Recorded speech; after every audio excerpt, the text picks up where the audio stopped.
down.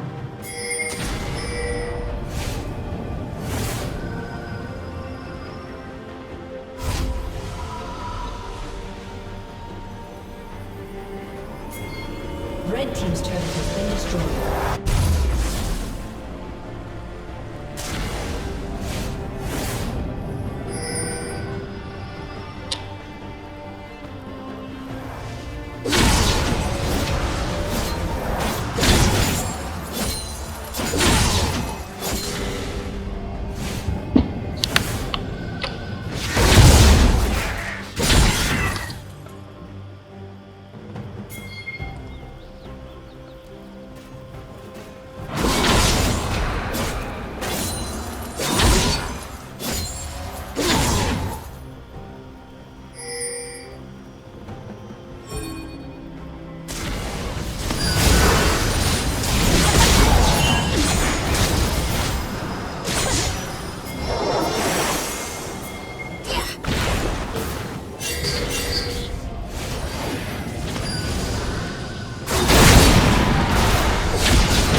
for what they thought of the standings and if they were looking at it a lot. You just said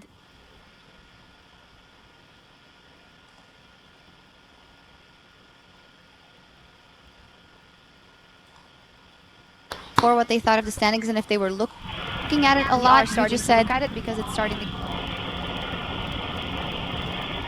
get tight with the playoffs in the back. For what they thought of the standings and if they were looking at it a lot. You just said look at it because it's starting to get tight with the playoffs in the back. Well, For what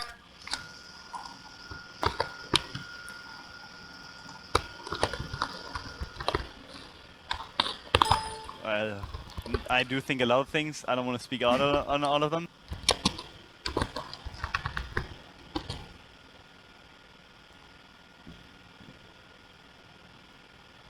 But I do think that right now is basically for us where we do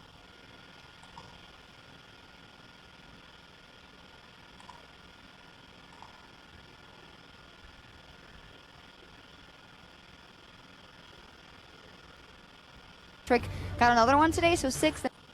And Spirit, Kabushard, Jankos is in there. Amazing things also in the top 10. A lot of jump. Yeah, but I think I'm only there because my name starts with an A. Right, because the alphabet That's goes a lot of E, threes. S, That's true. It's a lot of threes. Yeah. But who's your biggest surprise in there? Actually, there's no surprise. Maybe Knight.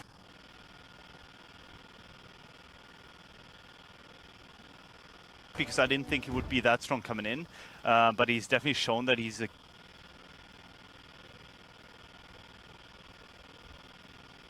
player capable of carrying the team. But maybe also Gilius, because Yes, Yeah. I agree. Gilius is someone that maybe before the split he thought would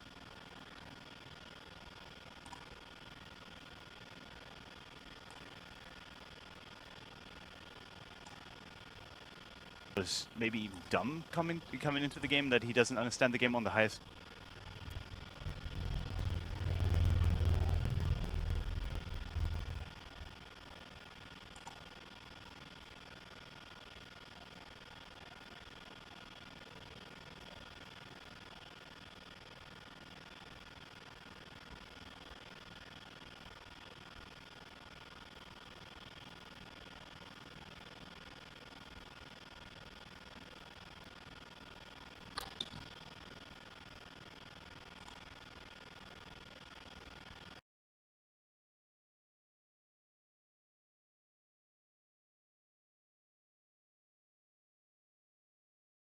Because of him, he feels like because he's calling wrong, or his early game is not strong enough.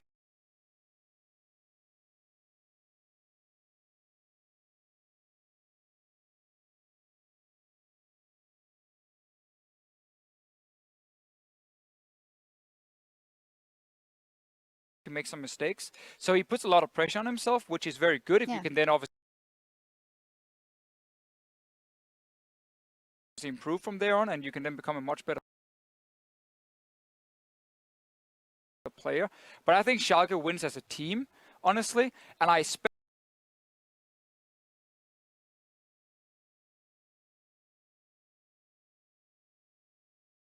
especially like the fact that Schalke very often when they do win, it's because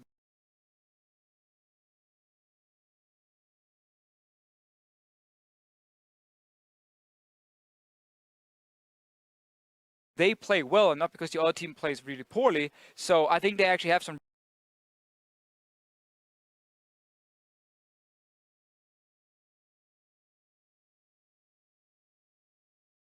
really cool components, and I think also the mid laner is doing extremely well, which is another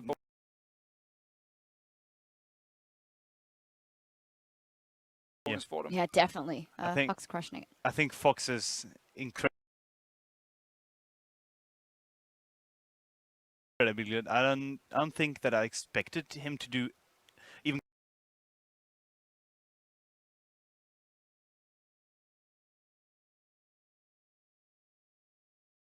close to as good as he does, but I do think that he's competing for being the top mid laner in the US. Yeah.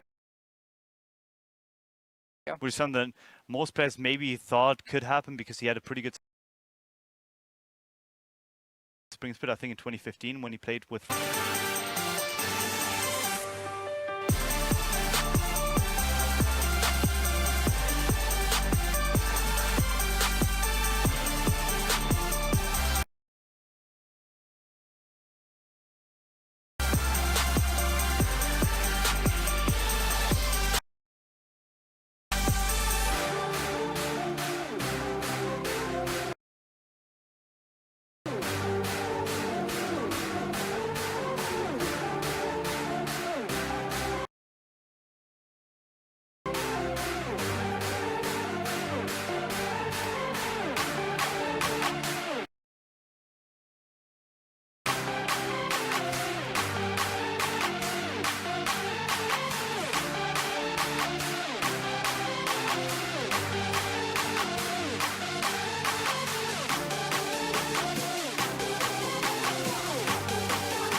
I think the extra work we put in is paying off. Our own individual play for every player has been way better than last split. Our expectation is where we should be right now, maybe even a little bit higher, because I think Fox is really, really good. Fox burns down one member, the 2v1 for the mid laner, another ace for Schalke, and a triple for Fox. Playing with PK as ace is not the easiest thing, obviously. It's a long process to learn. I didn't think we would be placed in the bottom of LCS. H2K, what are you doing? He flashes forward aggressively. It was harder than last split to have expectations since we had like two newer players and we didn't even know ourselves what to expect from them, but I'm still confident. Are you kidding me? Oh, quarter kill! Oh my god, vitality!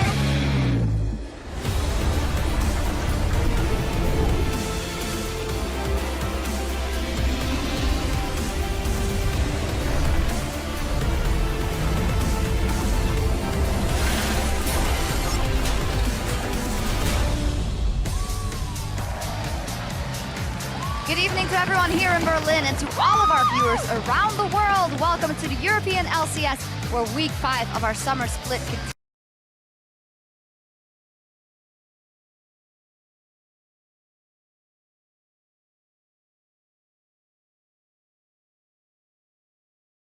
continues. As you can see, everyone is pretty hyped to be here. The weekend is just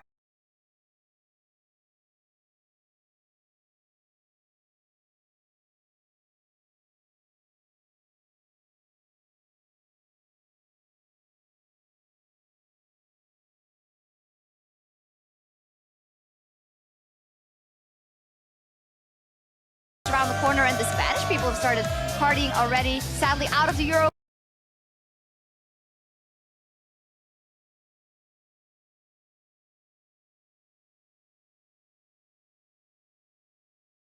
Cup, but not out of good players here in the European LCS as H2K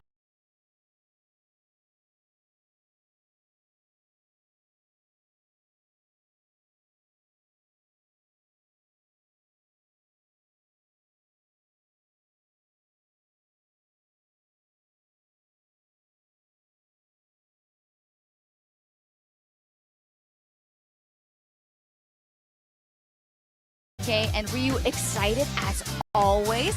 There's Vander as well. They're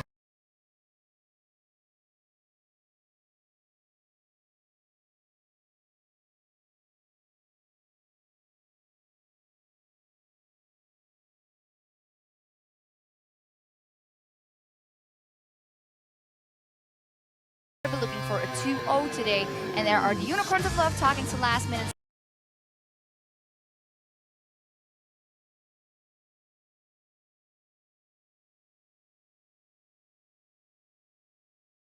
strategy, as well as Roman, their manager, who actually dyed his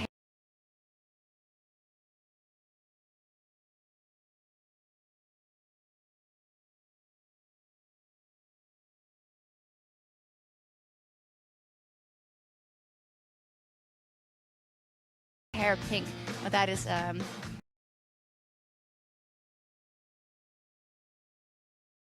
really supportive from him. Committed. That's really committed. Good evening. I'm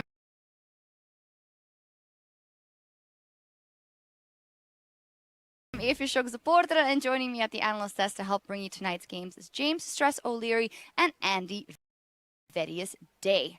Now let's take a look at the standings after yesterday. We had that hype match of the week, and we are well on our way to Krakow, and it's G2 Esports that has regained their spot at the top of the standings after beating Fnatic. H2K still in third, and something really interesting, Rocket is down to the bottom. Giants another 2-0. Big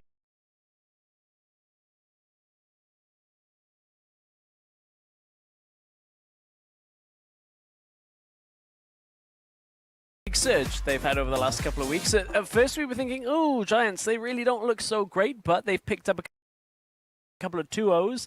Yes, they've taken a lot of losses at the same time, but 2-0, get those extra 2 points, and they've got themselves in a decent spot right now. And also Rocket now sitting in 10th place after what looked like a fantastic start for them, and a lot of hype going into their new roster. A bit of a surprise to see them fall so dramatically down to the bottom of the table. Definitely 1-9 in the last 2.5 weeks for Rocket. We're going to have to see if they can turn it around today. Let's take a look at what we saw in terms of meta. Yesterday, we had a good look at Jhin. It was picked a lot, but didn't have a good win rate. Now a 50% win rate after yesterday.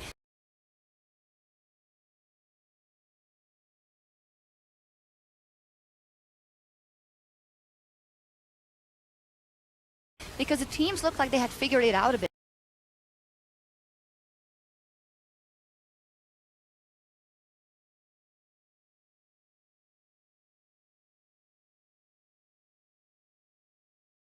More. Yeah, it does seem that teams are having a much better understanding of how to properly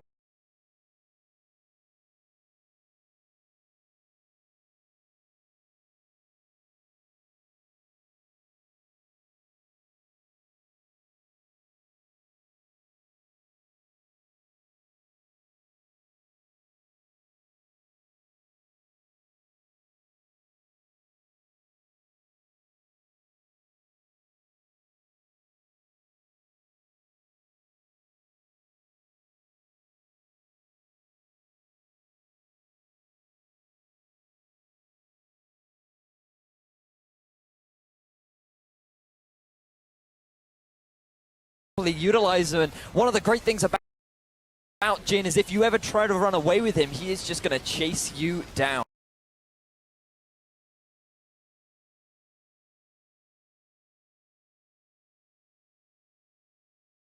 Really impressive stuff from what we saw yesterday, and we did have some pretty cool words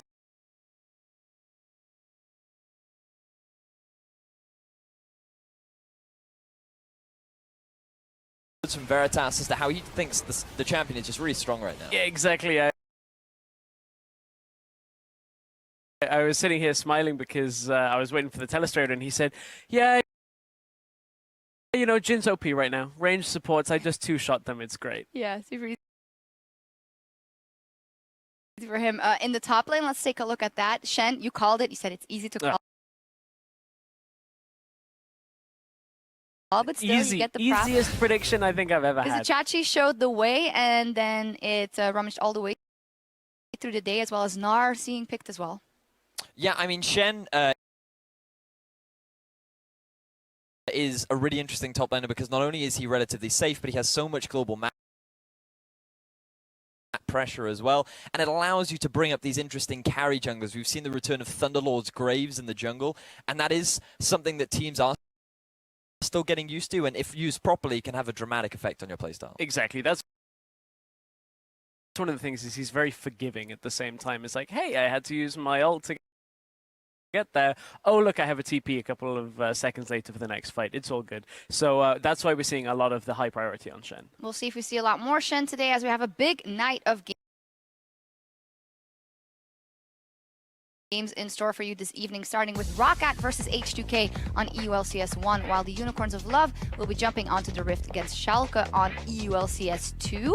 Giants Fnatic could be a very interesting one as well. I know that you're a big Giants fan, Vedius. Yes, it's always good to see Giants bring out interesting picks. They had the Casio yesterday on night, one of his well-known picks over in the Korean Challenger, and it'll be interesting to see how well they do up against what looked to be like a bit of a slumping Fnatic yesterday. I'll be casting Vitality up against Splice, so that'll be an interesting one for the jungle matchup there as well. We talked a lot about the return of Shook, so lots to keep your eyes on today. Definitely. And as a quick reminder, the EULCS is shaking things up next week, and we'll be hitting your browsers on Friday, 5 p.m. Central European Time, and on Saturday at noon here in Berlin. Head over to lolesports.com for the local start times in your area. And remember, at the end of the show today, we'll also enter the post-game lobby. Our special guest today's OG's amazing, and we want to hear from you. Jump on Twitter and let us know who is your MVP of the split so far and why. You can send your responses at LOL Esports and let us know. What do you guys think? Yeah, I'm not going to be on the post-game lobby, so I'll just put it out there. The early, easy one trick for me so far, maintaining his spring split form. Hey, look, he's doing a lot of what G2 needs.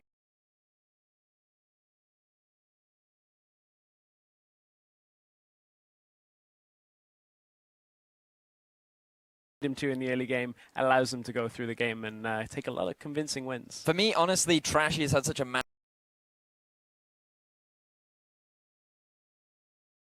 impact on Splice in particular. His impact and how he's resulted in the change in the team's dynamic, I think, has really been a big contributor for their success so far in the LCS. Not Knight. Not Knight. He's going to be my rookie of the split. All right. Well, let's take a closer look at our first matches. I'm going to start off with Roccat versus H2K. We mentioned it already. Roccat all the way at the bottom of the standings, continuing down that downward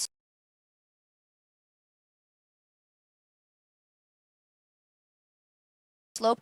0-2 yesterday versus Giants, a match that they should be able to pull out a draw at least, setting them up for 1-9. It's a really rough spot for Roccat to be in. I mean, when you look at what they're playing, they've got the Hecarim coming out of the jungle. They're playing some weird stuff in the top lane as well. Lissandra, Jace, and now that's not to say these picks are particularly bad. Each of them have their place in certain matchups, but right now in the metagame, unless you're working as a unit to get these picks in, it's very difficult to have them work. And the same with like the Hecarim. If you've got the Shen coming in with him, great, but if the execution isn't there, then Roccat are going to struggle. To me, it did feel like that Parang was just trying to get on something that he was comfortable on, and unfortunately it just didn't work at all. I mean, we're still seeing the problems from Roccat that we've been seeing throughout them the whole split, and we have to remember the first time these two met, this actually went 1-1,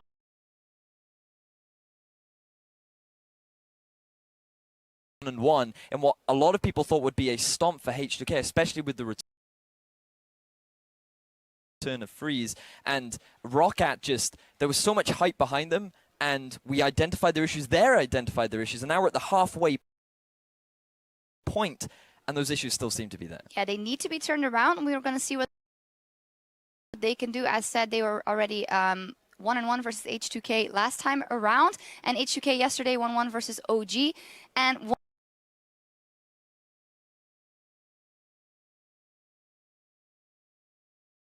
one of those two games was very good for H2K, and the other of the two seemed like they were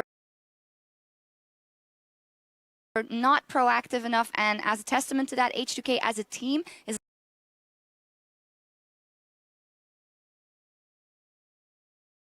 last in the CS taken between 15 and 30 minutes. They just don't seem to do anything at some point. No, I had a look back at their games versus OG.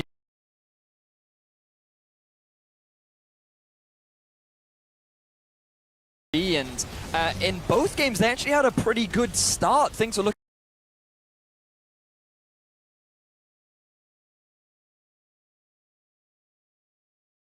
very optimistic for them, but then just nothing happened for 30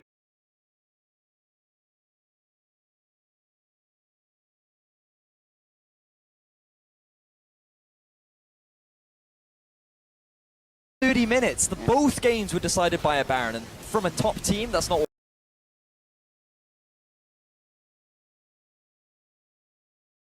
we would expect. Yeah. Exactly. And when you look at how H2K have been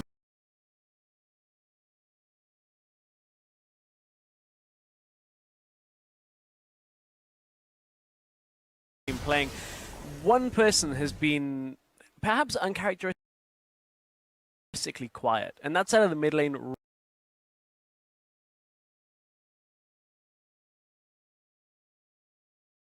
Ryu. Now, that's not to say he's not having good performances, but Spring Split, we were seeing the Ari come out, the Lissandra come out, these picks that were setting up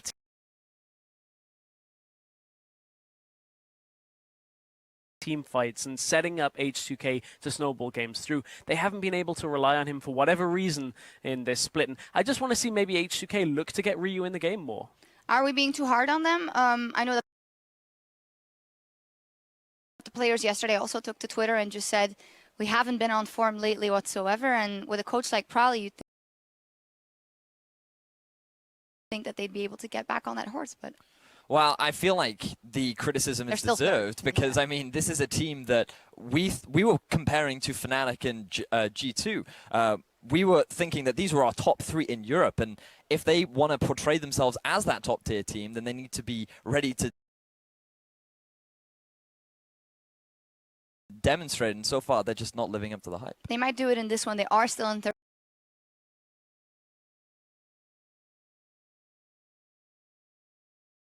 place as we speak, but meanwhile over on EULCS 2, the Unicorns of Love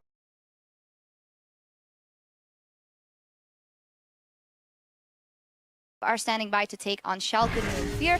Both teams, they had a draw yesterday because we have a lot of those here in Europe.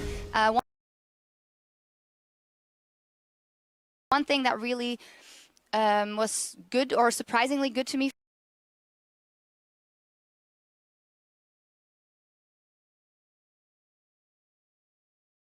from the side of the Unicorns of Love, we said, oh, they're such a solo queue team lately, but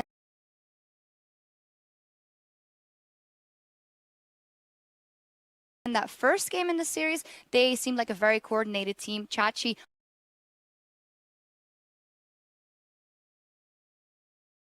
on Shen was a gift for them as well. That was not the Unicorns of Love that I was expecting to turn up yesterday, because game 1, they had such a very well-coordinated draft. It seemed so well-rounded with the Shen, with the Bard. We saw Exile on a control mage with a Nivea, and they just executed it flawlessly. The global pressure that Chachi was able to put out on that Shen was fantastic, and it was just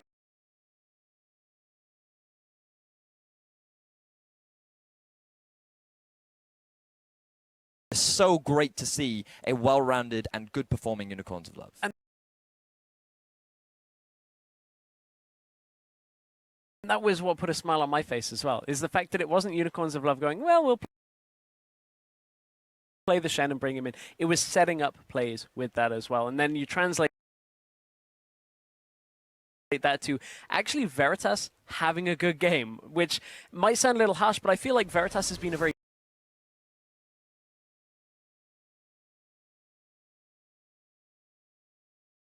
quiet import here in the last, well, in the first 4 weeks of split. I haven't really seen him as a standout player. But yesterday we actually look at Veritas playing Jhin, and his comments after made a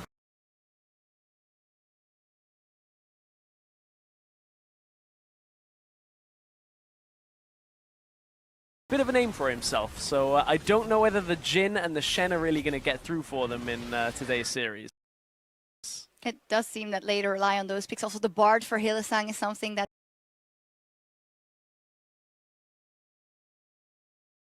they absolutely rely on. The only thing that concerns me is in their game 2, when they had these picks taken away from them, they reverted back to their 1-through-1, and they still had the same mistakes that they had before of Exile, being caught out of position, maybe not as proactive as they'd like to be in the early game. So hopefully they can maintain their performance from game 1 into these longer series that we have. Yeah, because as said, a draw yesterday for the Unicorns of Love and one for Schalke as well. So both of them will want to have a 2-0. For Schalke, it was versus Vitality. They punished it over aggression in game 1. It was very, very close. It came down to a Baron once again. And in game 2, one thing we wanted to take another look at is that Steve fantastic Gnar ult. This was so fun to cast. It was such a joy simply because neither me or Pyro were expecting this to come out. And then Steve gets the flank, and it was just all lined up so beautifully. The Gray's collateral damage, the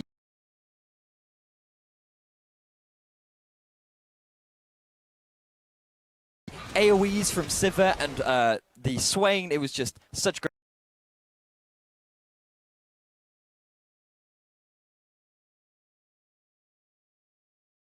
great execution. Exactly, and we were both talking about the exhaust that comes out onto The Kennen exhaust, as well, yes. just shuts him down in a couple of fights. I do question now how the pick and ban is going to go in this series, because Schalke, Gilius was talking about it in the interview, they actually don't prioritize Shen particularly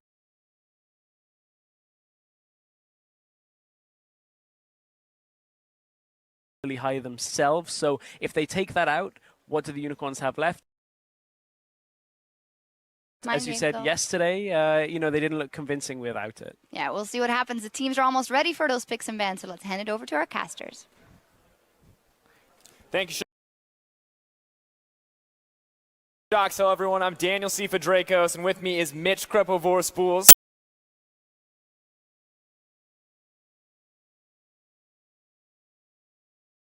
And I'm still very short, apparently. Yeah, I mean, it hasn't really changed in the couple weeks. I think we need to work on our assignments, get us sitting down in the arena so we have chairs of equal height, and they like Cripple come up a tad. I mean, we have a box. You can stand on the box if you want the box. I refuse to stand on the box. All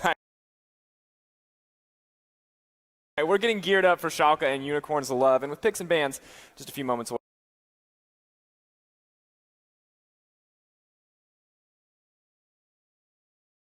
Let's take a look at the Unicorns of Love on the blue side in the top lane. It's going to be Vizichachi, jungle move, mid lane Exile, their AD carry Veritas, support Hylissang, and of course, Coach Sheepy. Notice how all these players are suddenly also equally tall. That's some Photoshop box work in there. It's all smoke and mirrors, Crepo. All smoke and mirrors. We're telling you just lies here in the European LCS. Obviously on the red side, we have Schalke Fear. Their top laner is still Steve, crowd favorite. Jungle Gilius, mid lane Fox, AD carry Misteralis, Sprattle as their support, and Nif is still their coach. Yeah. I don't know if we have a lot of Schalke fans or just a lot of Steve fans, but always happy to hear those cheers coming out on cue too. All right. I like it. It does sound a little bit like caveman proving that they're literate. Like it's their first word that they learn, and they go still like Steve all the time. But hey, it's like the war cheers. It's like, hey, I can make noises. Do you have no chill? All right. So looking at these two teams, obviously there's a lot of kind of question marks coming into today because Unicorns came in really strong game 1. I was very vocal in saying that I thought that was a huge improvement. And then we looked to game 2 and things kind of got out of hand very quickly. I mean, they fell apart game 2, but they had a beautiful comp with a goal in game 1, and that's what I liked the most.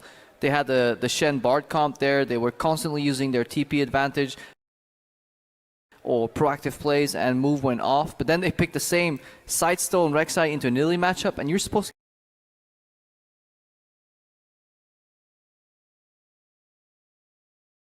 get murdered in that one, and then eventually they fell prey to Trashy in the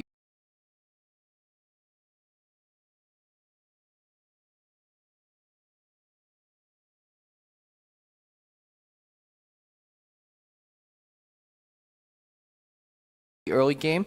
But both teams are honestly struggling with consistency. On the side of Unicorns of Love, it's mostly in gameplay. In Schalke, it's due to their shot caller Gilius, who has taken the burden and says, you know what, it is my fault if we play poorly and I need to get more consistent. But you can only make that excuse so many times before you can truly get blamed for it. It's true. You need to see improvement, and if you're going to own up to it, you really have to make sure that you change something. We're going to have to see what these teams change. Nidalee taken off the table. Maybe Unicorns Love liking that Sightstone Rek'Sai, not looking to pick into the poor matchup here. Move's not looking for an aggressive Nidalee here, mostly because the first pick, it will go to something else on the side of Unicorns Love. They may just pick up an early Shen here. We'll have to see. Of course, Bard taken off the table as well. Vladimir, Azir, Swain, a lot of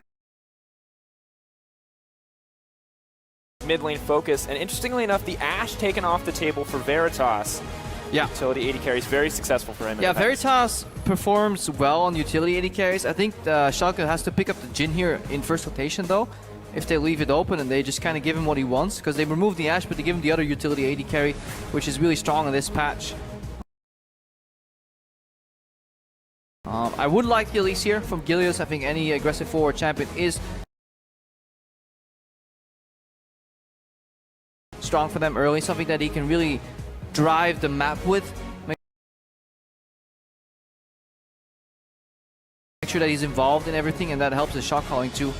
And of course, Gilius, his champion pool not frequently banned out, but Nidalee and Elise, the primary focus is if they are going to take something away. It makes a lot of sense, but you can see Schalke thinking about picking the Jhin here, and they're going to lock it in. Definitely the right choice. We saw Unicorns of Love tear apart the opposition. This is the right counter from Schalke. If you leave everything open and you get the Shen pick on the other side, you need to answer with at least one of their comfort picks that you take away. And Jhin Karma is just a very strong lane overall. It's almost impossible to beat if they play it properly. Yeah, and something that we've seen from the side of Schalke is obviously not exactly the most carry potential coming from this bottom lane, but strong, consistent performances from Mr. Roz and Spraddle, and we've kind of praised their lane as a 2v2. Yeah, I think 2v2 they could beat Veritas and Hillside, but it wouldn't be by much. It's mostly dependent on the champion picks. This is usually where Hillside ends up playing Nami, and he's actually not that efficient on it then. I feel I really liked him on the Bard.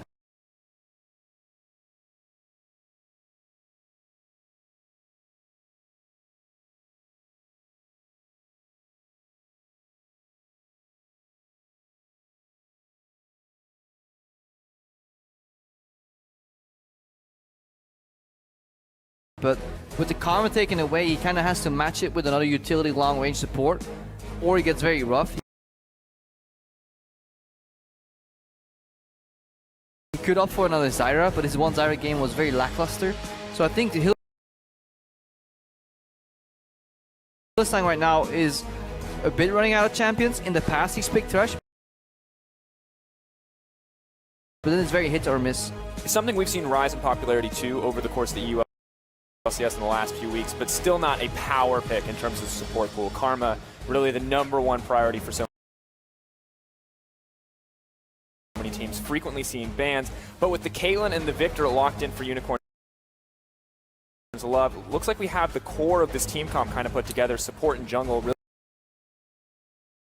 The only picks remaining. 4-1. Victor and Caitlyn pair a little roughly because Caitlyn doesn't want to play on the side lane. She wants to be mid in the mid game, usually in 1-3-1 comps because the traps suit her so well there. Victor doesn't want to go play on a side lane either. So Unicorns looking to play a 4-1, which they do very rarely. Usually Unicorns commit to a 1-3-1 heavily.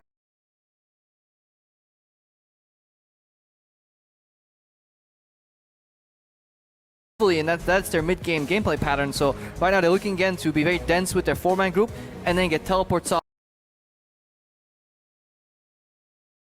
with Vizicachi and just brute force team fights. And while Schalke are thinking about the second rotation here, finalizing the Elise.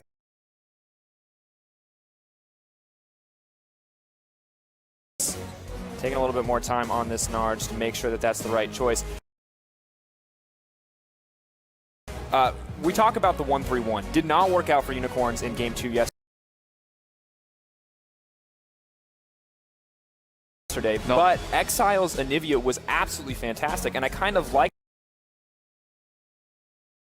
that they're putting him on these champions that cannot reliably split push, making him group with the team, and it seems to be much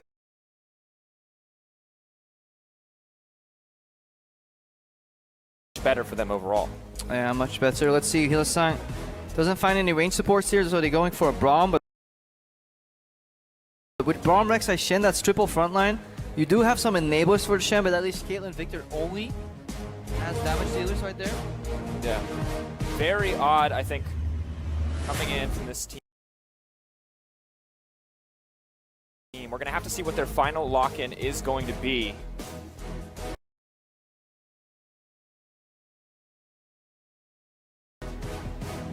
On the opposite side, Schalke, a lot of good pick potential coming in here, as well as the Gnar for Steve.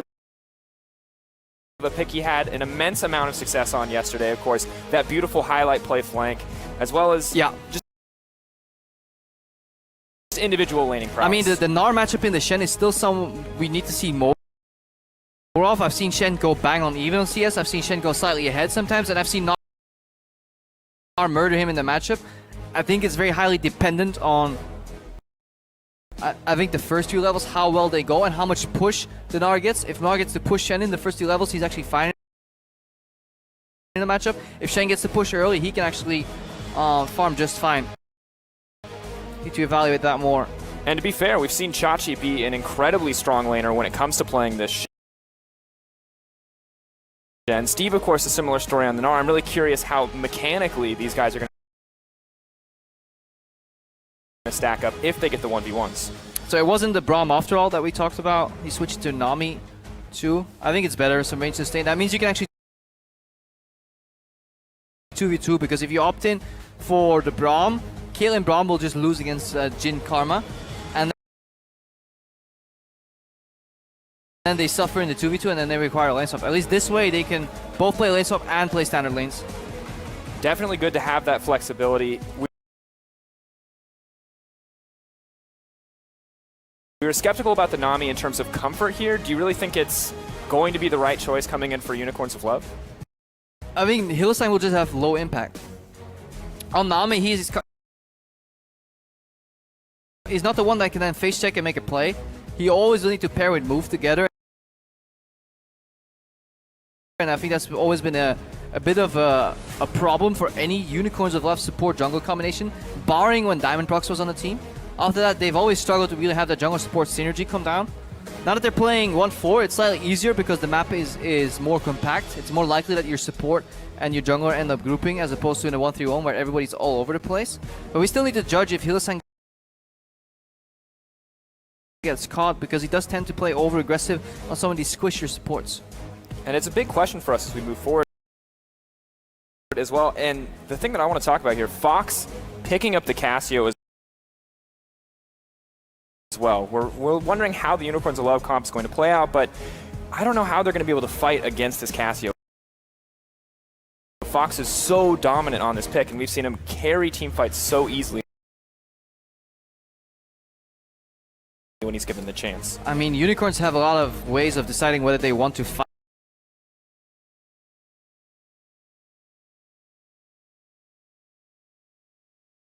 or not. that is the one. I mean, they can defend this tower. Victor wave clear with E plus the traps from Caitlyn can keep this siege away. We'll need to see a lot of poke come out here from Schalke, also playing a 1-4. So split pushing will be very minimal. It'll be Shen and Gnar in one lane.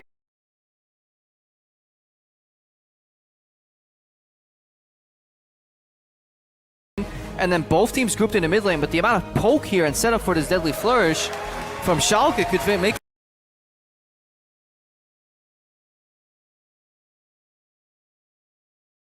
for a very interesting mid game filled with picks. That's the thing I love about watching Jhin in competitive is that long-range option for engages. So many fights that you never thought you would see get started. Just so easy to initiate.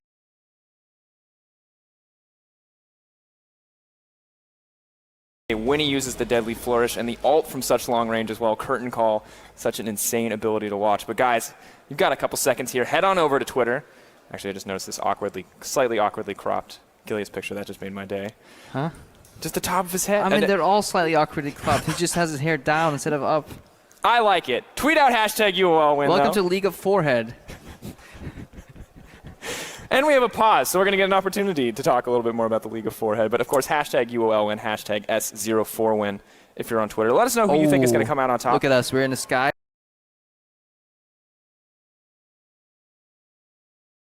But we're Look in at the this. dark.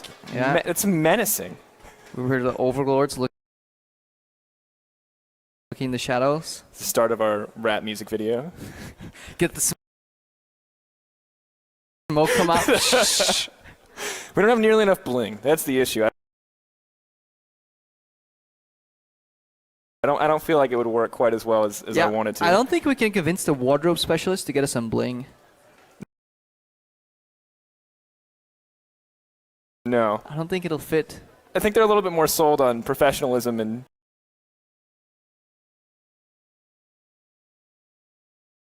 dressing like we're 20 years older than we are. Yeah. What do you mean 20 years? Please. All right, maybe not you, Mr. Blue Shirt, but I got this like pattern. I feel like a librarian right now. Yeah. I mean, I'm loving it. Don't get me wrong. I love Give me the librarian history love. of Oxford right now. Anyways, Sprattle is having his client restarted. He just did that. Then he logged in again, got into the game. And we're going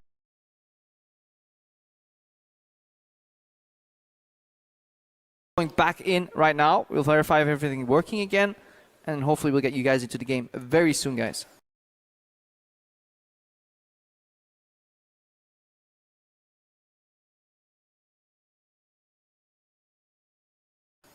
Yeah, gearing up. So we talk about Jhin as a long-range engage option. Caitlyn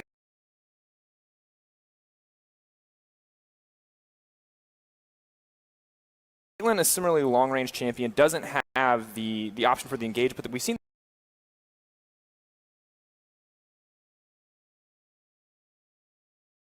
the traps be so frustrating to play against, and it seems like if Unicorns love get a lead, this would be so hard to play against. Yeah, both these teams can actually siege up and put a lot of pressure and zone control. In team fights, Victor and Caitlyn, if Caitlyn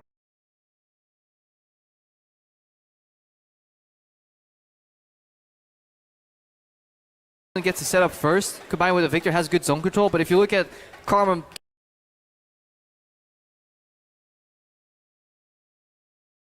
Q proccing, any Cassia poison plus the Jhin W is just so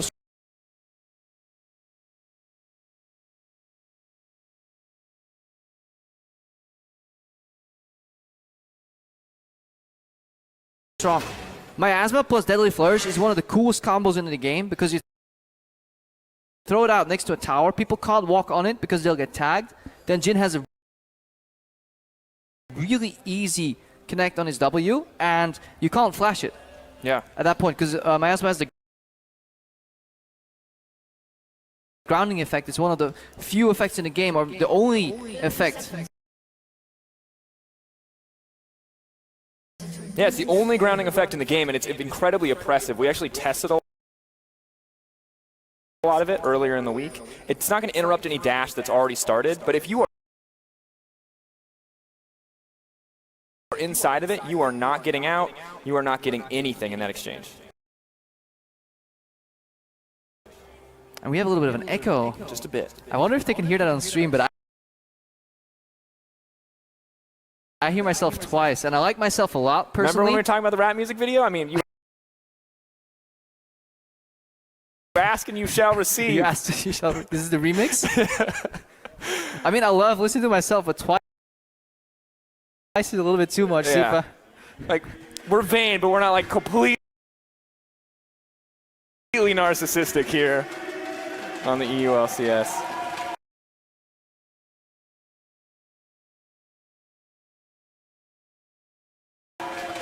Oh yeah, I like this. Crowd riled up, Cloud is ready. And it looks like we might get standard lanes here. Both teams moving to the top side, utilizing that early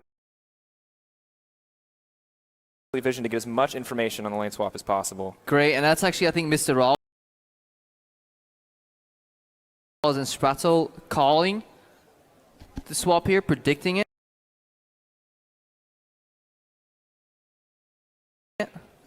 Because I think they're slightly stronger in their lane. But it depends on the playstyle, really. I love playing the Karma Jin lane over Nami Caitlyn. Nami Caitlyn's kind of the trade and sustain lane.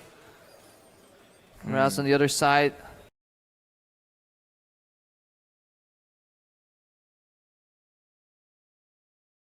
you have the better trading lane, but if you fall behind, you obviously don't have the sustain on Rawls and Spratzel's side. And this is really interesting. So, not normally a 2v2 matchup we see a whole lot of. Oh, they're prioritizing push right now. So Spratzel's actually not going for a fast. He just wants the Mantra Q on the wave so they can get the push out. That's why Veritas is now aggressively challenging minions. This is no longer about trading. It's about the race to level 2 into all in, because when no camp is taken, you level up on the 9th creep here. So 3 melees have to go down. Oh, and Hillstein takes the AoE in the creeps too.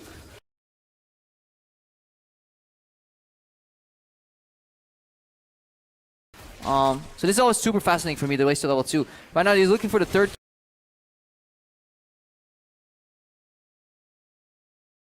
Q to finish everything off. So both get level 2, and now they're in a good spot here, Spratzel. As long as they don't get level 2 power spike by Veritas and Hillstein,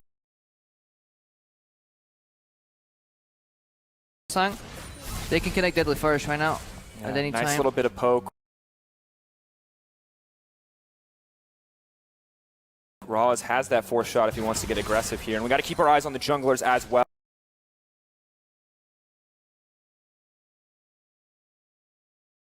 You can see Gilius a little bit faster on this jungle clear, does opt to skip the race and is now heading into the top side. Moves similarly on the way. It looks like we may have some action here. Both junglers moving up. Yeah, I like it. Well, Elisa seemed to do that a lot, to do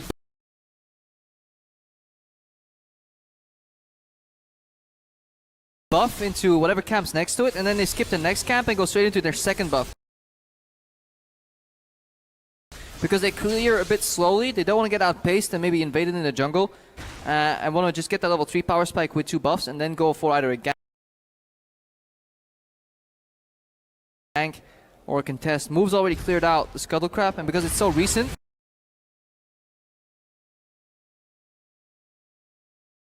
Gilius now know that move played on the left side, and he just goes back into his jungle. Gets a little bit more information, but as well, I don't think the level 3 Rek'Sai could have contested the Scuttle Crab if they had met, so maybe some smart adaptation for move. I mean, he's just doing the standard jungle.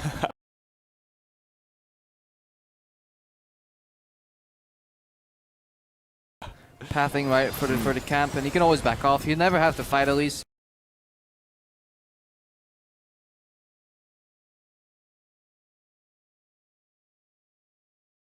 If he sees it coming. Elise generally only wins the duels if she kind of catches you by surprise. Yeah, really gets that cocoon in that first combo off before swapping the Spider form. Gilius, though, making his way into the mid lane. Oh, that's a great stun. Yeah.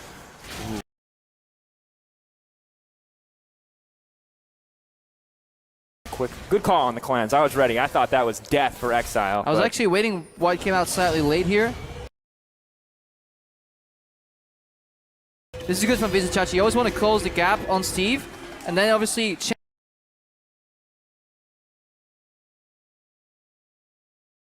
Chen's W denies auto attack, so it makes it such beneficial for him to get trades. Also then the blade travels through, so that's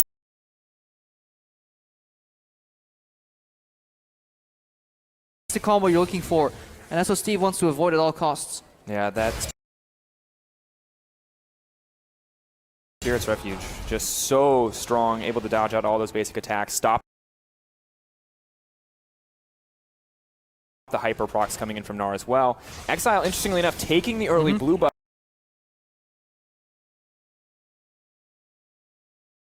here. Rek'Sai, of course, not reliant on that early mana. And I like what Move is doing in his pathing in both game ones here. In these last few weeks, he always makes it that there's a little bit of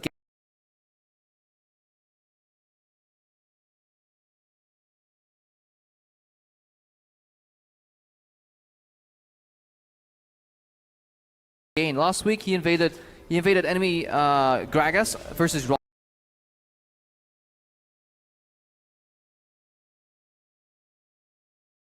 Roccat and got a first spot solidified later on, but he contested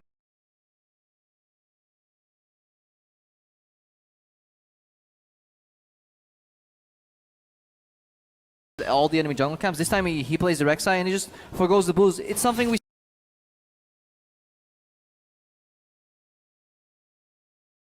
see very often from Rek'Sais, but it's still the correct call. And I think we have to highlight it as a good adaptation. And I like it overall. You can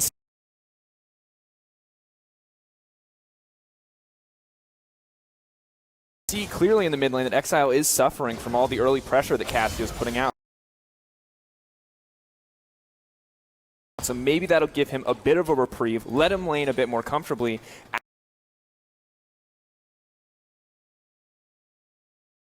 As we start to approach and look towards the mid game, of course, no one levels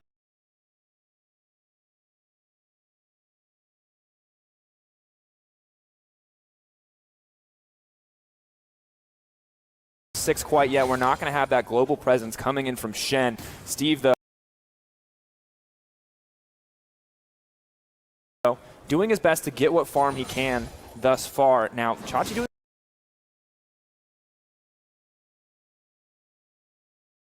a great job of bowling him out. Decent CS lead. Some of that will be recouped as this wave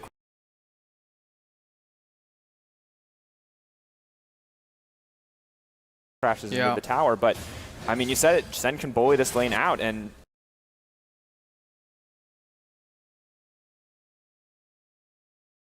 it looks like he's just coming out on top overall. I think Unicorns are happy with the way this game turned out.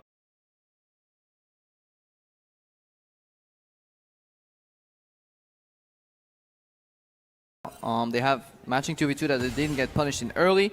They have the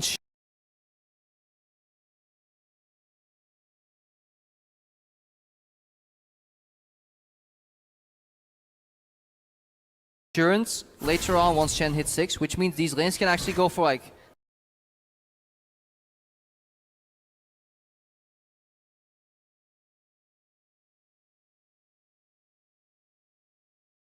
I usually call them donkey trades.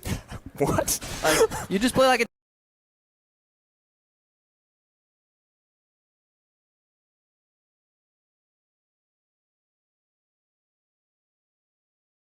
donkey. You just start trading that you know you'll lose. Let's start to watch this counter gank here first from Move. Goes up, doesn't really have any way out.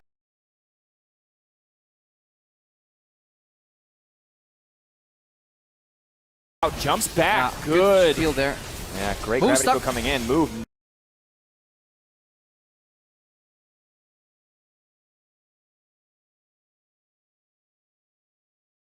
Definitely in trouble. Fox so aggressive in these exchanges, he doesn't even care anymore.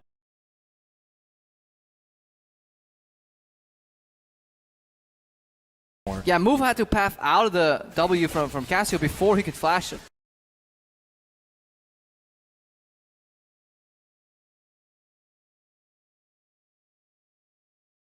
Of course, and regarding these trades, it basically means you can take really bad trades where your enemy's like, okay, this guy is really stupid, let's kill him, and then Shen comes in.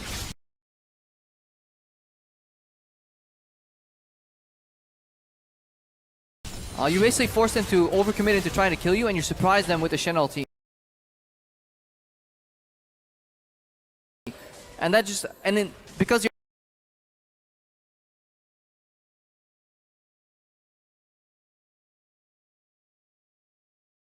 enemy will respect that, it's like, okay, we can't punish these trades. You'll actually win trades harder than you usually would. Because you can get over aggressive, and that's something we talk about a lot. The nature of teleport, the nature of these global abilities means that it's hard to fight 2v2 in a vacuum. In fact, it's almost impossible.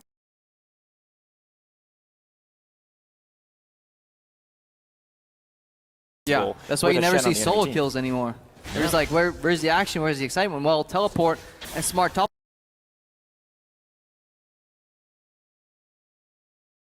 lane has ruined that.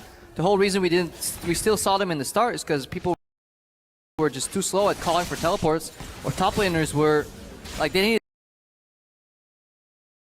3 full seconds to kind of observe nature before they teleported up. Yeah. Lackluster for sure. I think occasionally we are, of course, going to still see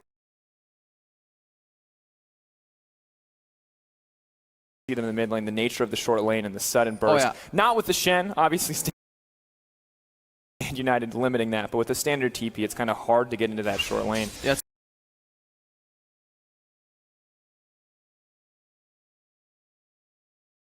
impossible to punish mid lane fights, but this meta as well kind of just rewards farming in the mid lane.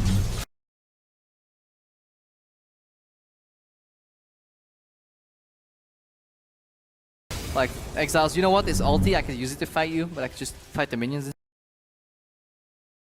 instead. Yeah, I don't think he wants to take that fight this stage of the game. Fox.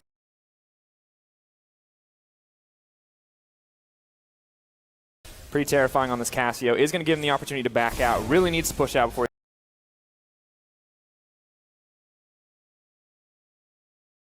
he leaves. He does not have the luxury of a TP for himself. All right, we have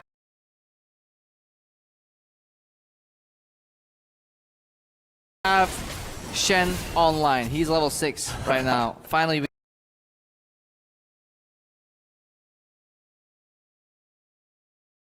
can maybe see some action. The action will be initiated on the side of Unicorns. Yesterday, they did a great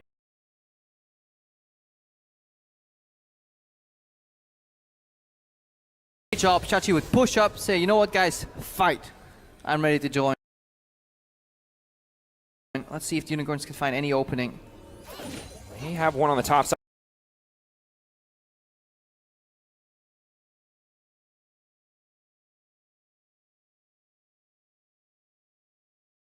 Raw is backing out, though, is going to limit any playmaking potential. But mid lane, Fox continuing to apply pressure. Really the only lane that is going poorly thus far for Schalke is going to be that bottom side lane with the top laner, Steve, suffering out, still at a reasonable deficit. Shen, interestingly enough, moving his way up to the top side. Both lanes swapping. Yeah. Swapping to bot side for Unicorns makes sense, because they obviously want their bot lane around Dragon. So if they win a fight, they can capitalize and turn that into an objective. I think Schalke was maybe just starting to play around Dragon 2, or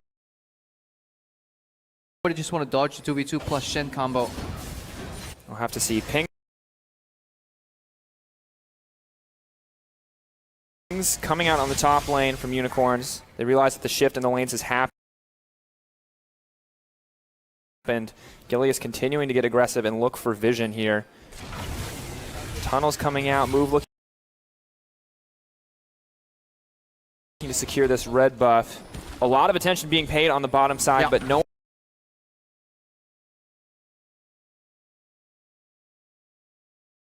one really pulling the trigger quite yet. I mean, to gauge what's going to happen here. We just need to follow and look at the wards. Wards can predict action. A bit of a cheeky ward here in the brush. Could be a punish here. Veritas will trap the brush, but get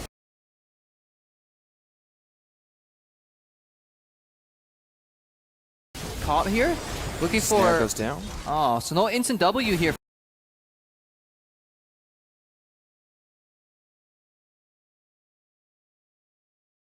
From Jin. Usually you wait for Karma, obviously, to snare. Hillesign could get punished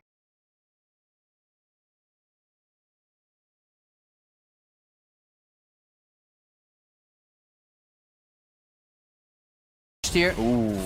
Slightly off on the aim from Mr. Rawless.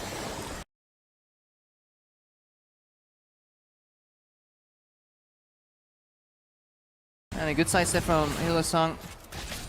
Have to be careful. Of course, Veritas with that level 6, just throwing down a bit of poke from the ace in the hole. Yeah, in that nitpicky scenario, basically, if you're Mr. Rawless, you want to aim for where Hillesong hops off the Karma Q. Because either he then jukes into the skill shot and still gets hit by phase 2 of Karma Q, or he walks into the flourish and he gets punished.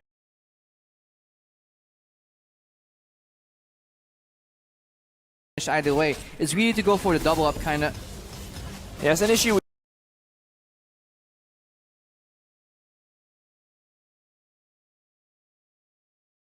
We've seen from a couple different situations, especially I think we had a Nami Jin lane yesterday, trying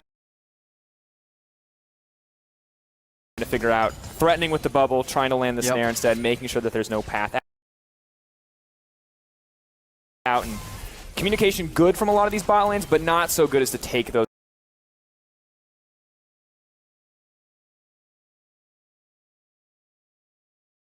sort of things in the calculation. That's if you then watch like people like Sven and Mithy, or even recently Biofrost and Doublelift, they have kind of that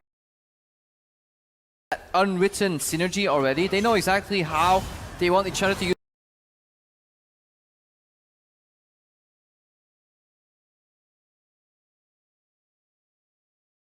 skill shots to either then zone the enemy into it, or just guarantee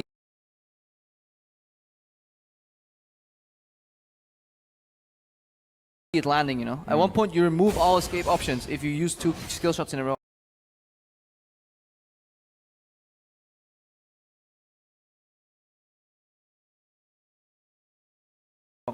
Yeah, sort of that chess situation, the checkmate. No moves out, you're trapped where you're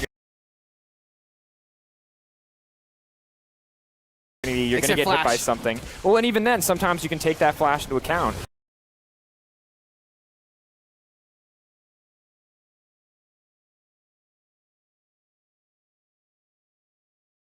Of course, pretty difficult. If only you could flash in chess.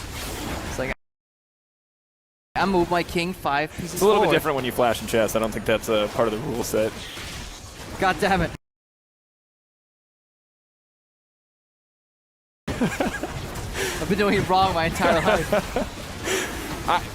You know, I'm not going to hold it against you.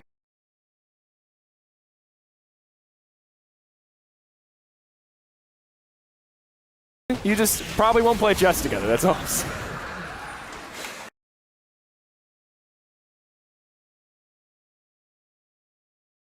Of course, Dragon going to go down for Schalke. They put so much vision down around this area, and it has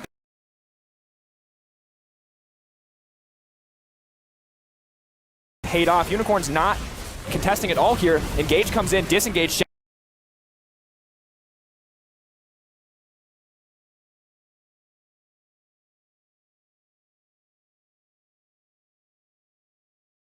Jen's on the way down, moves on the back for Spraddle. They're looking for a fight. Rawless caught out.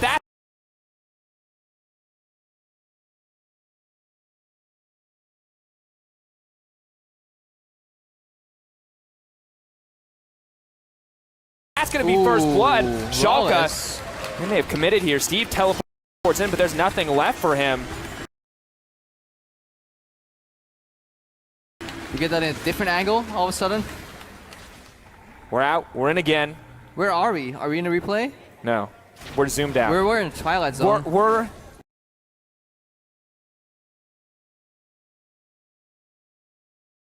We're in the super zoomed out laning phase. We needed to see exactly.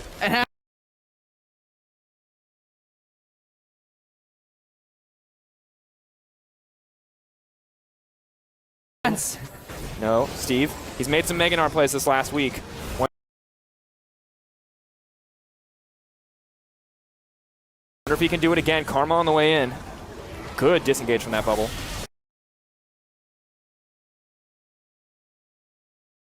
Yeah. I think Mr. Alice could have survived that play because he died with flash up and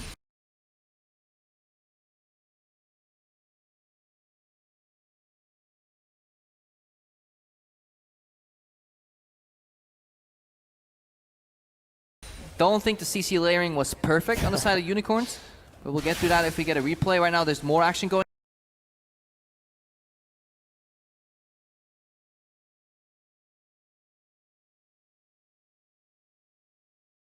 On here, Fox zoning on Exile. Using that Maya to the best of his ability. Pressure going in, of course, Sprottle throwing down a bit of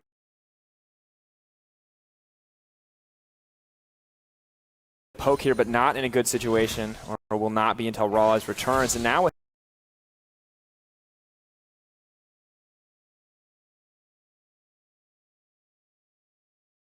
that early kill dropping to UOL, they're building up a decent gold lead.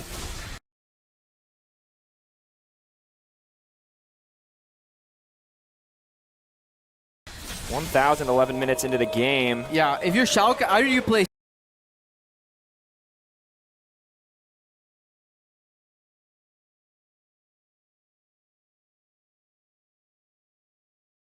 so aggressive. Hang on, let's see the replay here. So Mr. Wallace and Sprottle moving out. They should be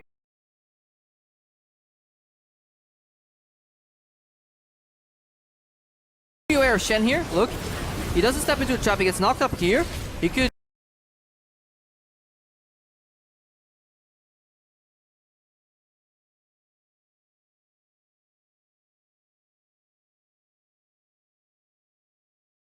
flash this bubble that comes out.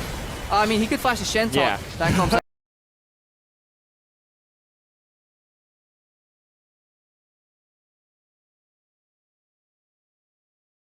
But he was likely just afraid of Vizicachi reaching him anyways, and then obviously the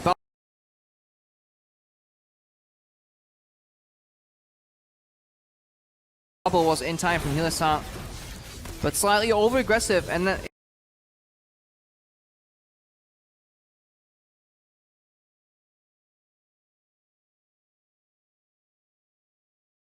if Schalke want to play like this, where they maybe die to a Shen ulti, it's fine.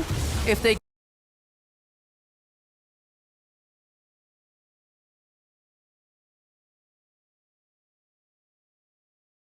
go aggressive right after.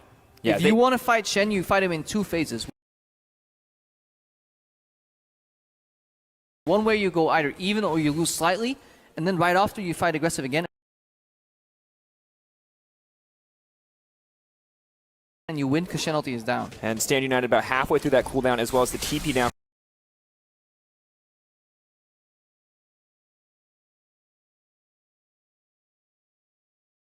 For Chachi, so they should have, or should be able to look for at least an even fight.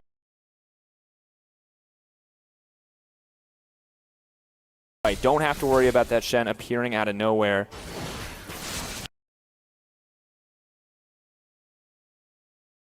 Don't know if they're going to pull the trigger and get aggressive here, though. It looks like they're they can.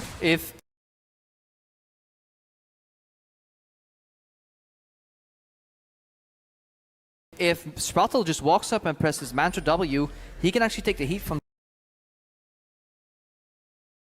two members and still survive, because Mantra W gives you so much sustain, and then they'll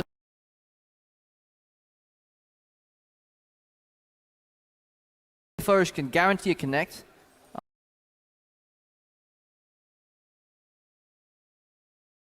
No flash here on Hillsang, and maybe Ghost coming in. That can work.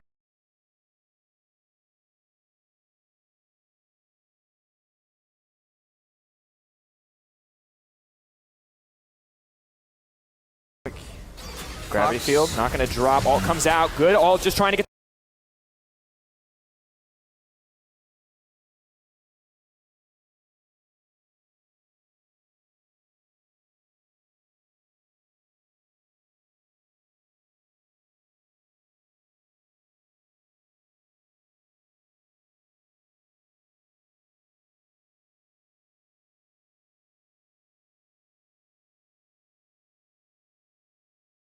the slowdown, throwing out a decent amount of damage. Flash out from Exile.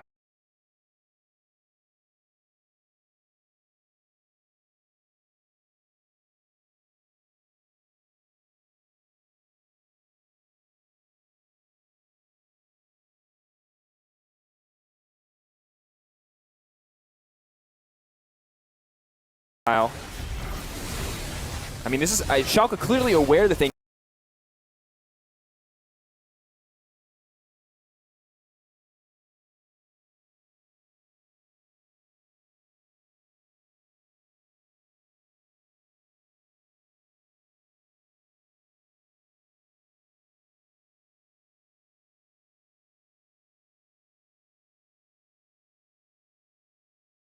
need to get aggressive, but just small failure to execute. They're not able to get that kill in the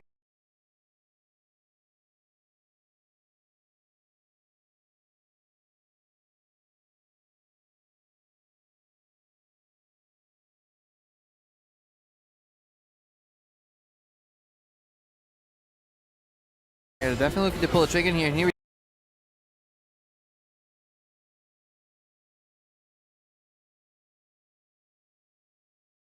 see the Shen matchup later on. Such a strong meta pick right now. Does so well in a lot of the matches.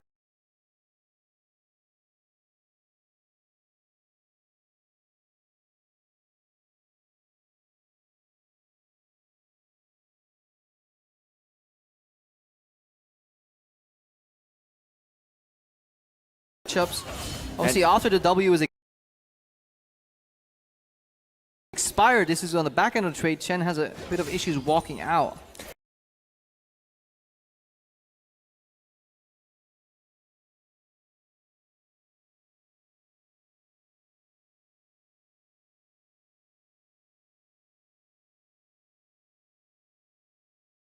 But at the same time, obviously, coming out on top here because of the item advantage he has, no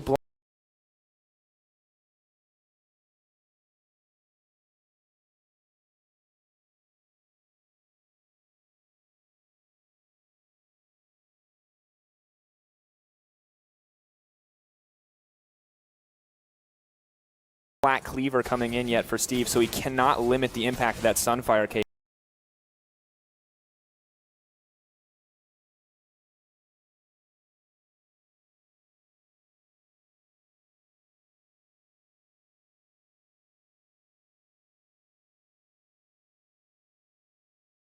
In these trades.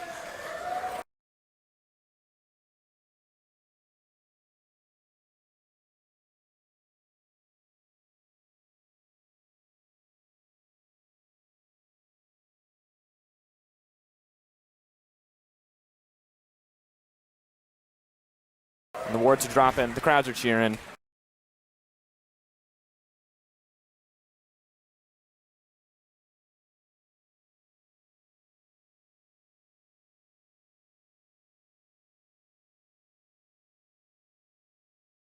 Crepo's not happy. Nope. You were around in the era where this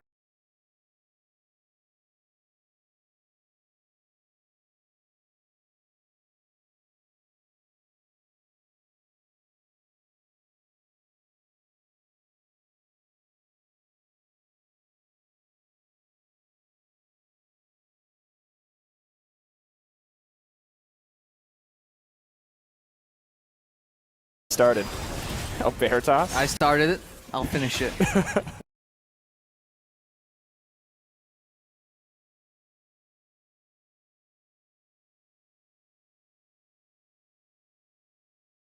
Say no to war cheers.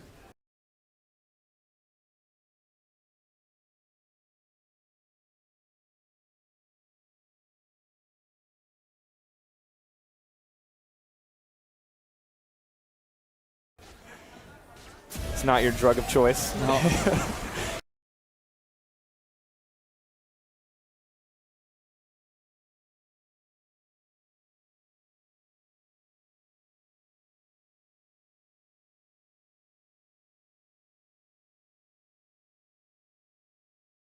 Oh, Veritas. Here comes the Shen. They missed out on the opportunity, but Spartle's in trouble. Shot. Is it going to be the kill?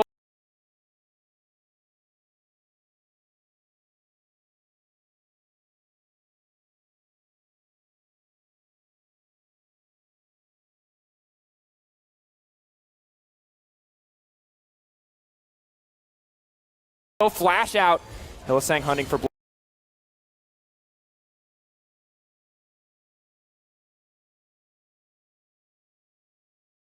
blood. Can he get the movement speed steroid from the passive? Snared up. Good disengage from Morales. Game.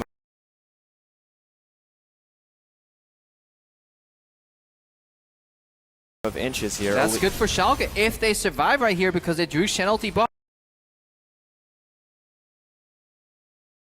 And they got a flash out of the exchange. You did a turnaround here. One shot, Ball. two shots.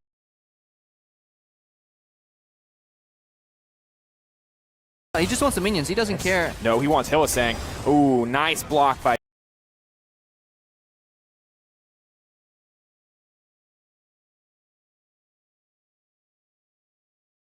Chachi. Doesn't opt to clear out the minions though, and that may have been a mistake because they're going to be able to burn down this tower. I mean, Chachi would have body blocked it regardless. I like it. Going for that support booty. Sometimes you have to make that choice. But there's a trade going on, but then Victor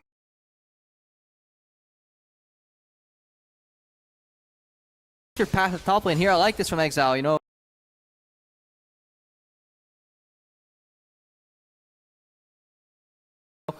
Relinquishing his duty of wave clear in mid lane, pathing top to save that tower.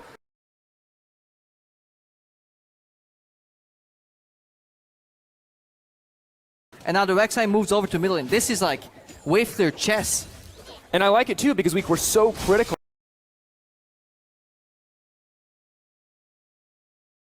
of Unicorns of Love for not being able to cross map at all, but now they're respecting the cross map prepper, shifting their members around and clearing out these waves.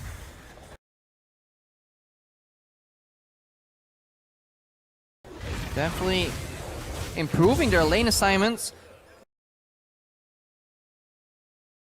Going for good plays here. Good flash on Veritas as well. Gets out of the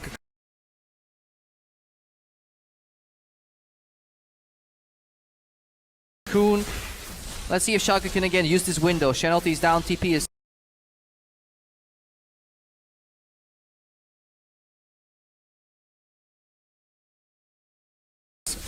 slow for one and still down for a little bit longer. Gilius still equal level versus his enemy Rek'Sai. But Move again is building that side stone. So despite not playing 1-3-1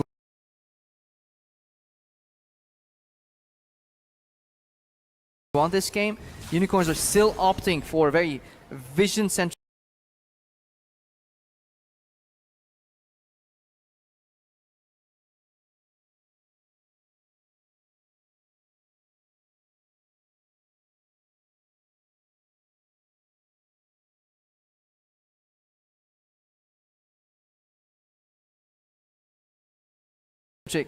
gameplay pattern. Spartle maybe looking to clear out a bit of that vision.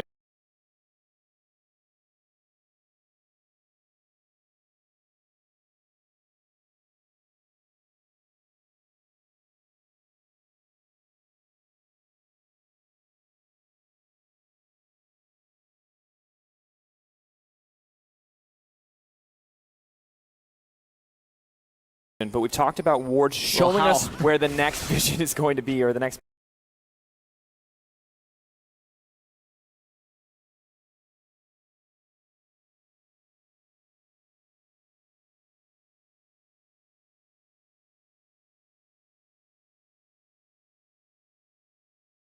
place is going to be. And it looks like there's a lot of topside control here. Unicorns of Love, I think, set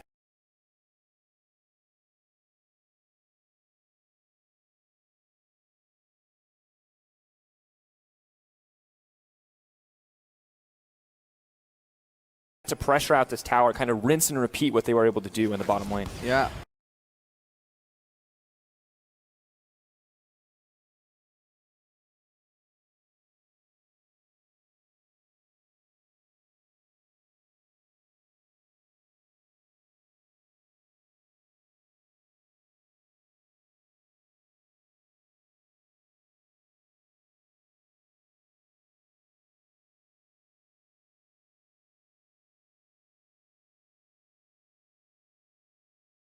They obviously, once your bot lane takes one tower, you want to move. Hylissang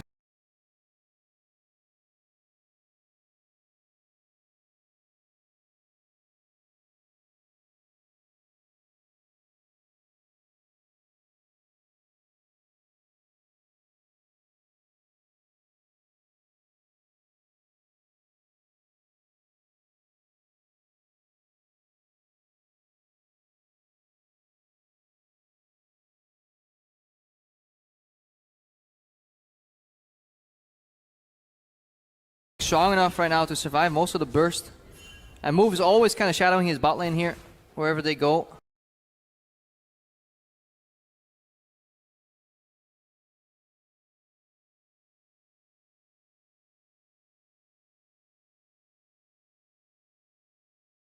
I want to see more.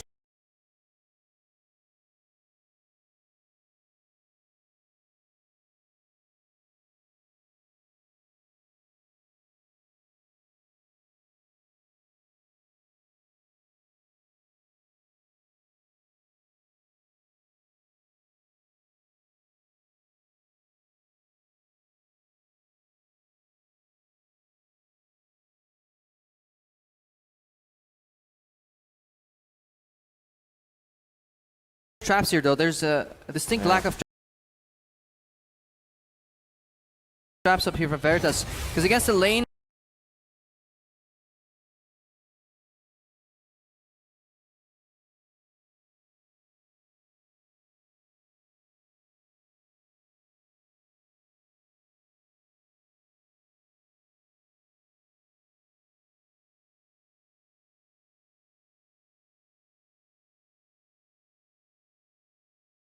that has a low mobility AD carry, you can just wall off one side and force him to play on the other one. It makes it so much easier for Nami to zone with bubble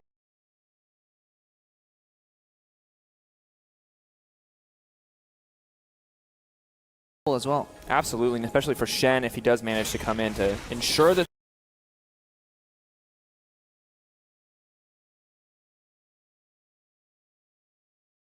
those taunts are going to land Rek'Sai any of that initial start off CC.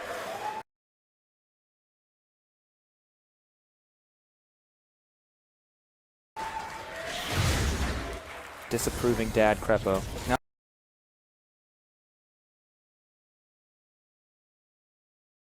I'm closer to the crowd here because usually I have my back in the arena. We cast, you know, back to the crowd. I see that. But now I can actually look at them. So every time they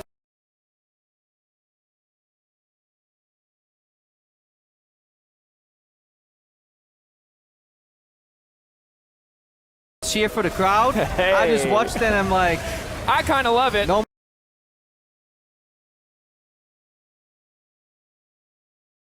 more war cheers. And Unicorns of Love look like they want to get something here. The healing from Karma is massive.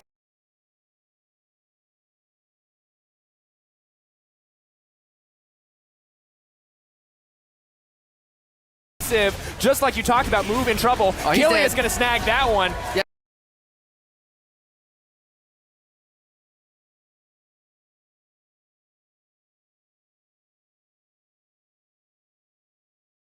Yeah, you can cheer for that one, Greedy crowd. jungler comes in to take the kill, and Shaka want to keep this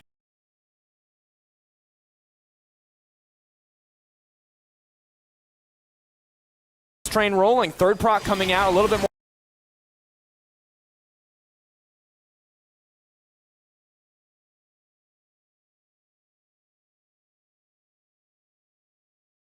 more mobility. Are they going to go for the dive? Jin, Deadly Flourish, not going to find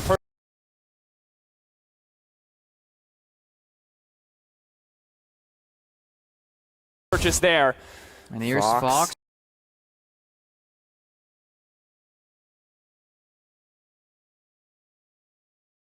He's flanking. Does he have flash? Quick gander over. He does not have flash. Here Let's comes go. the Wombo. They're looking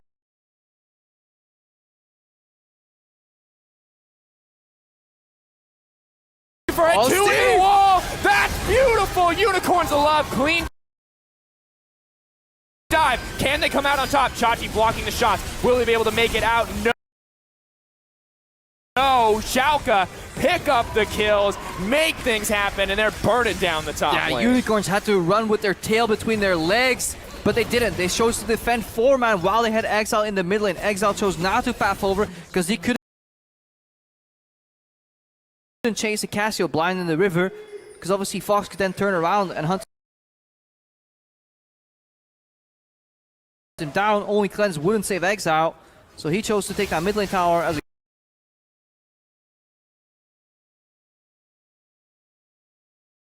cross map, but this was Unicorns. Yeah, kind of getting surprised there, and what a fight from Schalke, and that completely equalizes the game here. And when we looked at the laning phases, we were wondering who's going to come out on top. Clear that Chachi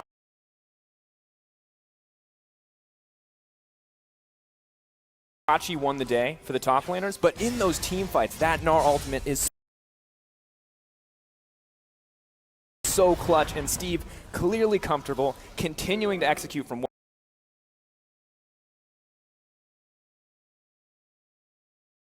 what we saw yesterday. It all starts with Hillesang going into dual battle here. Gilius is already pathing over. Look at Fox as well. When does he start to move?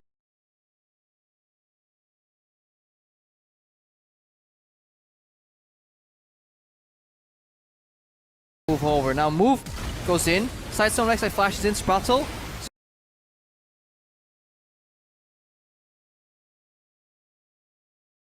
Survives for very long. That's the Mantra W right here. Look at the double regeneration. Front base and at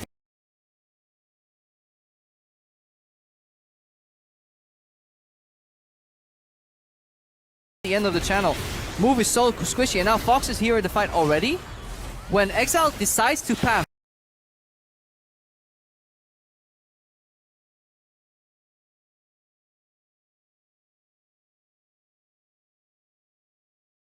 back into mid lane. That's Steve. He liked that play.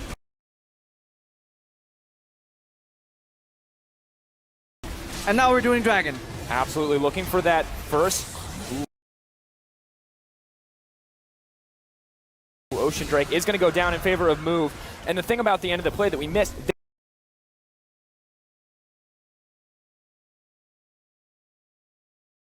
they saw Cassio on the top side. They should have been able to predict that dive.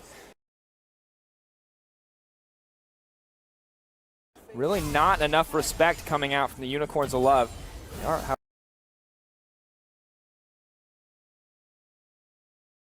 however, looking to take down this tower. It's only going to take one more auto, and it doesn't look like they're going to get the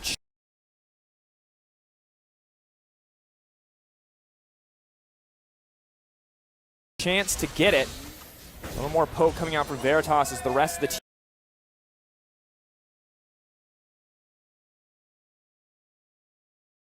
team moves in to back up Fox. Wonder if we're going to see Steve's face after how he feels about that tower take. Yeah, I mean the tower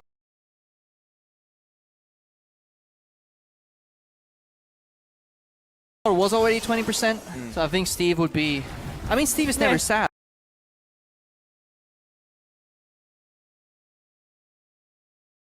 I rarely see him sad.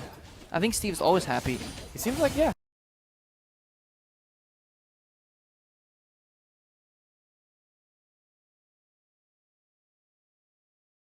Pretty happy guy. Those are the scary people, man. Yeah, I mean, it's terrifying.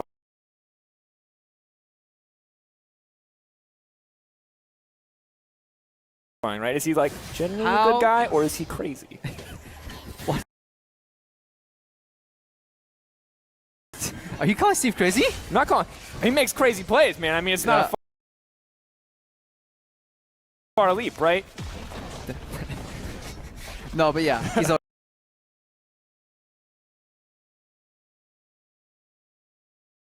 always happy. Yeah, good guy. Good guy, Steve. Yeah. Does have to give up his top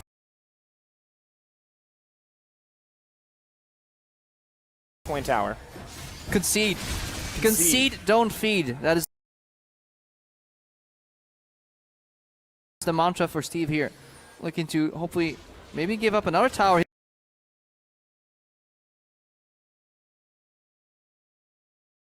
Because we have a collapse from Unicorns. They want to make something happen. Mininar's on the way. Good taunt chain.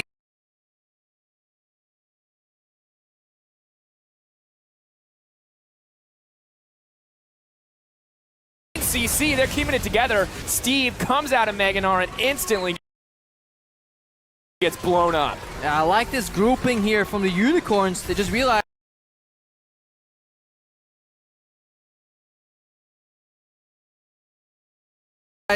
there's no cross map going on from Schalke, and they brute force themselves to towers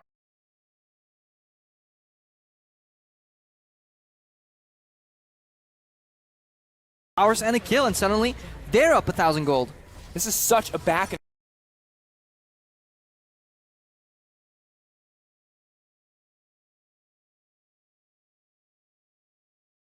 and forth game. Schalke, you talk about those windows where they have the opportunity to miss plays, but missing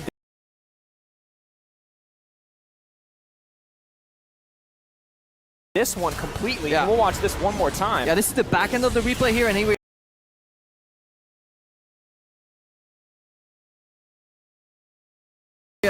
love the Gnar combo into Miasma. So any hard CC into Miasma guarantees you perma CC.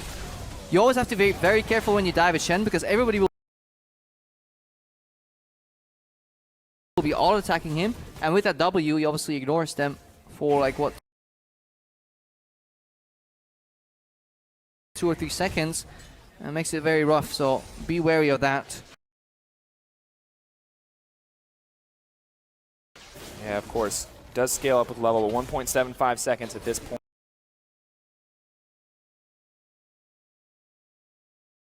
in the game. Maybe it doesn't scale.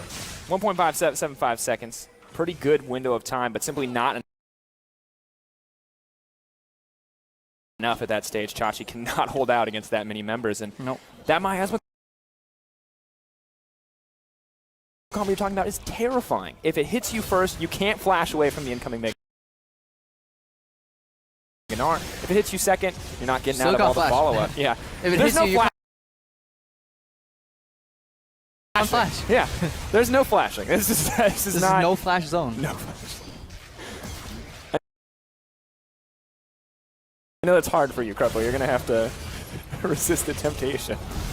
I know, man. My favorite comic series. Not being able to. I actually only watch the series. I don't read the comics.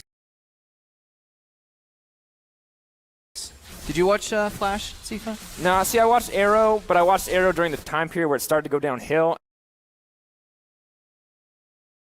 And then I was like, you mean from the start?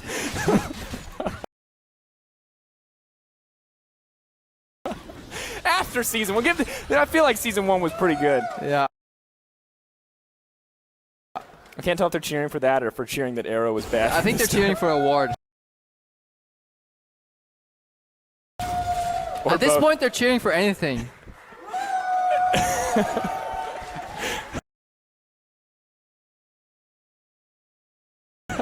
Look, the wall is red. Yay!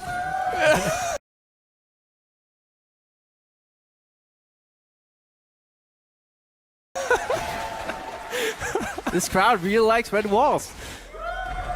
This is the best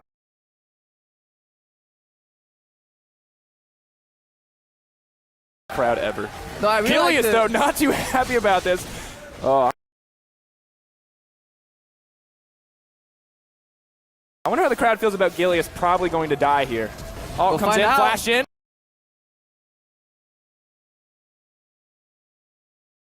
Ooh, not quite enough damage. Doesn't even get blocked out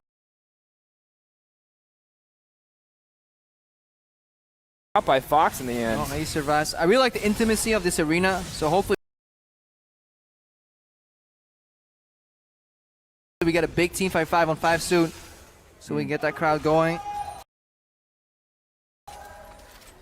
I couldn't hear that, but I'm sure it was awesome. I'm sure it was an eloquent reply. An eloquent scream across an audience of people. All right, where are we at in this game? Unicorns, they seem to have control of the map again. Definitely compactor than they usually play. Like at this point in the game, in many games this season, Unicorns would have the 1-3-1 going on both side lanes, you know, with the double side zone adaptation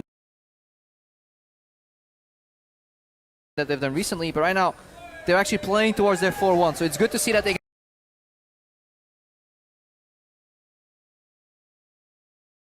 can actually play different strategies. And I really like this from Exile as well. He's developing so much as a mid laner. Used to be the Yasuo, the LeBlanc, and only these kind of split push solo carries. The Anivia yesterday, Victor Something we saw him struggle with in his first set, now coming up big in this game. 1 kill, not the best, but not giving up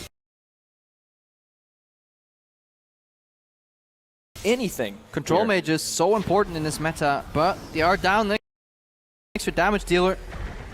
They're playing with more tanks on the side of Unicorns, which gives you slower and more controlled fights, but when it gets explosive, Schalke has the damage edge. So crucial now to protect those carries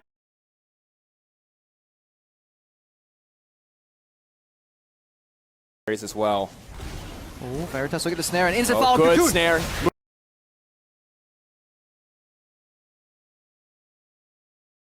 Moving in. Oh, what? That is so much damage. Schalke